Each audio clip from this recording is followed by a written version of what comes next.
I am very quick to forget that my life road is not straight. There's lots of twists and turns, and there's ups and there's downs, and this helps me remember to appreciate each day we're given. Just for today, I will think only about good things. My daughter's smile, the blue sky, good smells coming from the kitchen. Just for today, I will not worry about the future. Just for today, I will think only about me and what I need. Just for today, I will not say, I'm tired. Just for today, I will give up.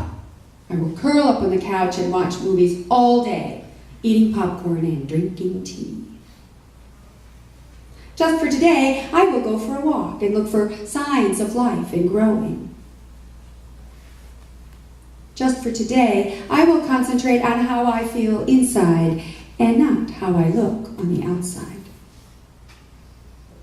Just for today, I will pray for someone else.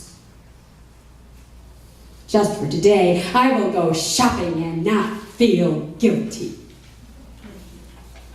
Just for today, I will live and not think about dying. Just for today, I will thank God because I am here for one more day. Thank you.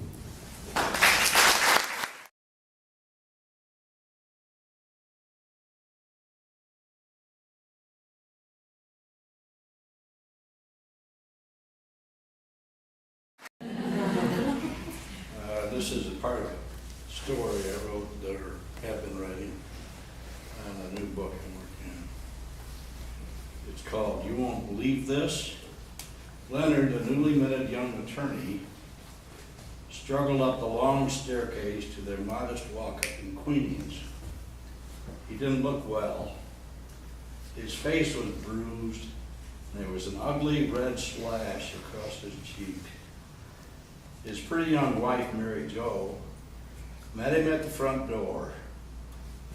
She was horrified at his appearance. He was always so well turned out, dressed like he thought a young attorney should look like, and now this. It didn't seem possible. She gasped. What happened to you? What's the matter, dear? What's with your face?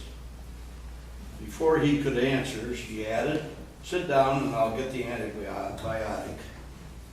She rushed back to the bathroom. When she got back, he was slumped in his easy chair. He slowly sat up, looked her in the eye. This would be hard to explain. You won't believe this now, honey. You may have to sit down when you hear this. Well, I stopped for a short one on my way home from the office. Well, the ugliest bastard I ever saw came staggering into Arnie's bar. I think he was drunk.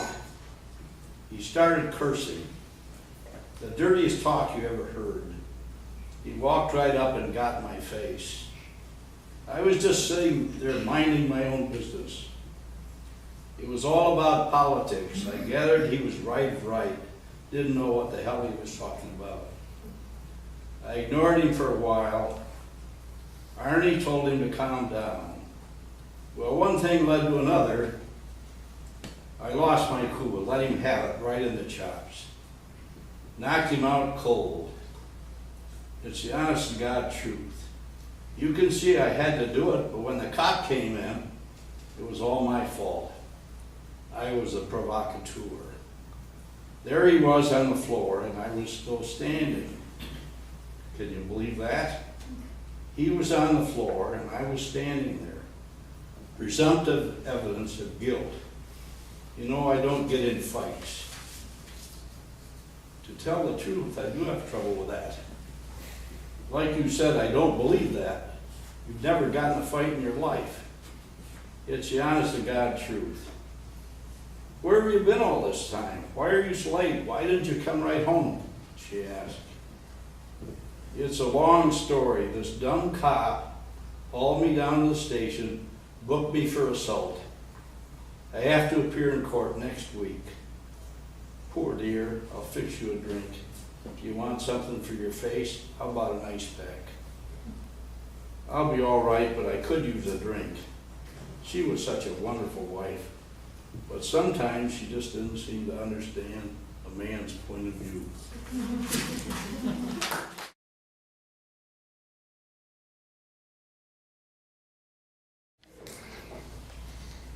The sound of clanging chains woke me from a fitful sleep. The sound was accompanied by shouts. What now? I mumbled to myself. I felt grumpy.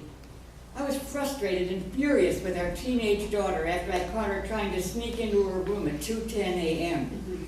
Now, as I pulled down my bathrobe, I opened the window shade to see what in the world was going on and discovered an elephant in the large field just beyond our property, walking backwards and pulling a rope that was raising a huge tent.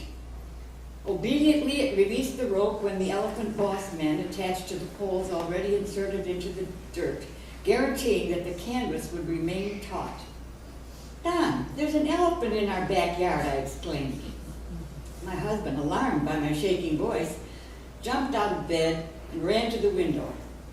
Together, we watched in amazement as another pachyderm rumbled by, pulling another rope. As we watched, wide-eyed, a second tent rose. 18-wheeled tractor trailers were unloaded, and soon the former empty field behind our house was filled with circus equipment. As the day wore on, we became involved. It started with a knock on the door and a request. "Could we get some water from your outside faucet for our elephants?" Sure, who would want an elephant to be thirsty? Our family became part of the circus. The aerialists taught our daughter to hang by her heels from our swing set. We sat with the band for the evening performance, free. Our son gained material for a good story when he returned to college. To this day, I wonder, could I have become a costumer with that circus? After all, I have a sewing machine, and I know how to use it.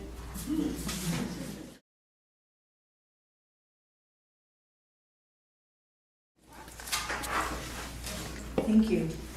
Some years ago, I started blogging. It seems that Facebook has taken over my blog, so I don't post as much as I used to, but I was very surprised at what came out of me in blogging. I have a couple props. One more thing is how the email to Hetty started out last week, and it continued with, "I forgot to thank you for getting me into blogging. Susan Snippets will reach a milestone next week, my 500th post. To you, I raise a toast."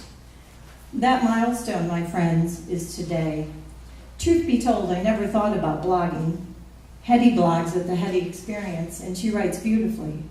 I write from my gut. I've been asking her for some time to post a story woven from a snippet of conversation I had overheard on a bitter cold Chicago day. A man and two women were walking past me on Wacker Drive when I heard him say, "I feel like I have no pants on." "Why don't you write about it?" Hetty responded. So Susan Snippets was born. I never imagined writing 10 posts, let alone 500. And along the way, like with life, my blog theme changed, although the name remained the same. I went from writing about interesting snippets of conversations overheard while walking along the sidewalks of the city that I love, Chicago, to writing about most anything in my life. And if you go to this blog, you're going to see that you can click on specific things and it'll take you to the specific blog that I'm talking about. But I write about my children, which are 2, family and friends numbering more than a few, my office and those that surround me here, some things put upon my heart that I hold dear, celebrations, sorrows, and the unknown tomorrows, in sickness and in health, and when it comes to money, the non-wealth. I've written about you and things that are blue, Chicago athletes, new ones and legends of old, and food, sometimes spicy and bold, drink and danger on the brink, smoker's stench and how they litter and don't even look, and a man whose arm is nothing more than a hook. Things I have found lying on the ground, plus much, much more. In wrapping up this monumental post, I wanted to share with you this.